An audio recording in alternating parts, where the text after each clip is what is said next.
नमस्कार, Chaurasia India insight channel में आपका स्वागत है। बढ़ते हैं कुछ खास खबरों की ओर। सुप्रीम कोर्ट ने शुक्रवार को वकील प्रशांत भूषण को जून में मुख्य न्यायाधीश एएस बोबडे और सुप्रीम कोर्ट को लेकर किए गए ट्वीट के लिए अदालत की अवमानना का दोषी करार दिया है। न्यायाधीश बीआर गवई ने कहा, भूषण ने अदालत की गंभीर अवमानना की है। भूषण की सजा को लेकर 20 अगस्त को सुनवाई होगी। जम्मू कश्मीर पुलिस ने बताया कि शुक्रवार को नौगाम में आतंकवादियों ने पुलिस पार्टी पर हमला किया, जिसमें 2 पुलिसकर्मी शहीद हो गए। आतंकवादियों द्वारा की गई गोलाबारी में एक पुलिसकर्मी घायल हुआ है, जिसे इलाज के लिए नजदीकी अस्पताल में भर्ती कराया गया है। वहीं पुलिस ने इलाके में घेराबंदी कर दी है और ऑपरेशन जारी है।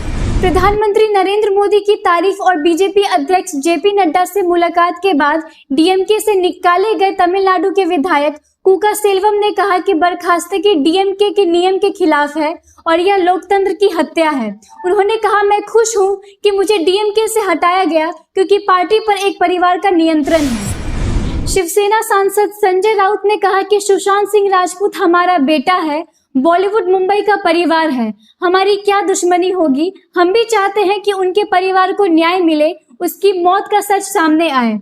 राउत के मुताबिक उनके साथ हमारी पूरी सहानुभूति है। मुंबई पुलिस पर भरोसा करें, अगर लगे कि वे अच्छा काम नहीं कर रहे हैं तब सीबीआई के पास जाएं। सुशांत सिंह राजपूत मौत मामले में एनसीपी चीफ शरद पवार के पोते पार्थ पवार द्वारा सीबीआई जांच की मांग करने के बाद शिवसेना ने मुखपत्र सामना में कहा कि ऐसी मांग करना मूर्खतापूर्ण है। सामना में लिखा है, सीबीआई की आड़े में पर्दे के पीछे से महाराष्ट्र के स्वाभिमान व अस्मिता को ठेस पहुंचाने का षड्यंत्र चल रहा है। आयकर विभाग उसे बताए जाने वाले लेन देन की सूची का विस्तार कर उसमें 20,000 से अधिक के होटल बिल, 1 लाख से अधिक की ज्वेलरी खरीद और सालाना 1 लाख बिल बिजली बिल को भी शामिल करेगा।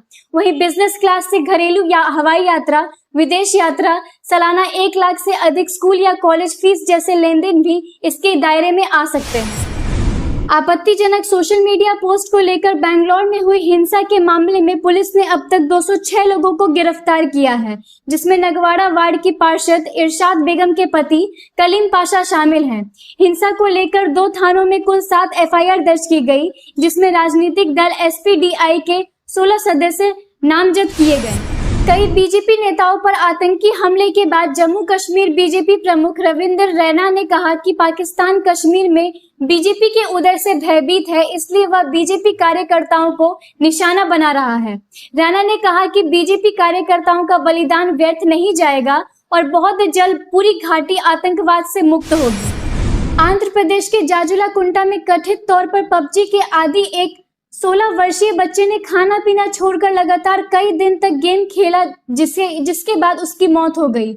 कुछ दिन पहले गंभीर रूप से पानी की कमी होने के कारण वह बीमार पड़ गया। उसे डायरिया की पुष्टि हुई और इलाज के दौरान सोमवार को उसकी मौत हो गई। प्रधानमंत्री नरेंद्र मोदी गुरुवार को भारतीय इतिहास में चौथे सबसे लंबे कार्यकाल वाले प्रधानमंत्री बन गए। उन्होंने पूर्व प्रधानमंत्री अटल बिहारी वाजपेयी का रिकॉर्ड तोड़ा, जो अपने सभी कार्यकालों को मिलाकर 2268 दिन का इस पद पर रहे हैं। इसके अलावा प्रधानमंत्री नरेंद्र मोदी ने सबसे लंबे समय तक पद पर रहने वाले गैर कांग्रेसी प्रधानमंत्री बन गए हैं। केंद्र सरकार के सांख्यिकी मंत्रालय द्वारा जारी आंकड़ों के मुताबिक जुलाई महीने में भारत की खुदरा महंगाई दर बढ़कर 6.93% हो गई, जो आरबीआई की अपर लिमिट 6% से अधिक है। कंज्यूमर प्राइस इंडेक्स डेटा के अनुसार जुलाई में खाद्य पदार्थों की महंगाई 9.62% रही। वहीं जून के लिए खुदरा महंगाई दर को 9.09% से बदलकर 6.23% किया गया। अमेरिका में पढ़ रही सुदीक्षा बाटी की बुलंदशहर में सड़क हादसे में मौत के मामले में शामिल बुलेट बाइक या उस पर सवार लोगों की जानकारी पर पुलिस ने 20,000 का इनाम रखा है। दरअसल सुदीक्षा भाई संग बाइक पर थी और आगे चल रही बुलेट के अचानक ब्रेक मारने पर उसकी बाइक उससे टकराकर वह गिर गई थी। अस्पताल में भर्ती पूर्व राष्ट्रपति प्रणब मुखर्जी की बेटी शर्मिष्ठा मुखर्जी ने ट्वीट किया है, चिकित्सकीय शब्दावली में जाए बिना जो मुझे पिछले 2 दिन में समझ में आया है वह ये है कि पिता की हालत गंभीर बनी हुई है, लेकिन बिगड़ी नहीं है। शर्मिष्ठा ने बताया कि रोशनी को देखकर पिता की आंखें बेहतर प्रक्रिया दे रही है। भारत में पिछले 24 घंटे के अंदर कोविड-19 के 64,142 नए मामले मिलने के बाद कुल मामले बढ़कर 24,59,613 हो गए हैं। कुल मामलों में से 6,60,348 मामले सक्रिय हैं। वहीं देश में कोविड-19 से मरने वालों की संख्या बढ़कर 48,144 हो गई है, जबकि 17,50,636 लोग डिस्चार्ज हो चुके हैं। कांग्रेस नेता राहुल गांधी ने कहा कि भारत कोविड-19 की वैक्सीन बनाने वाले देशों में शामिल होगा। उन्होंने कहा कि देश को एक स्पष्ट, समावेशी और न्याय संगत रणनीति चाहिए ताकि वैक्सीन की उपलब्धता सब तक समान रूप से बनी रहे और सबकी वैक्सीन तक पहुंच हो। राहुल के मुताबिक सरकार को अभी यह रणनीति बना लेनी चाहिए।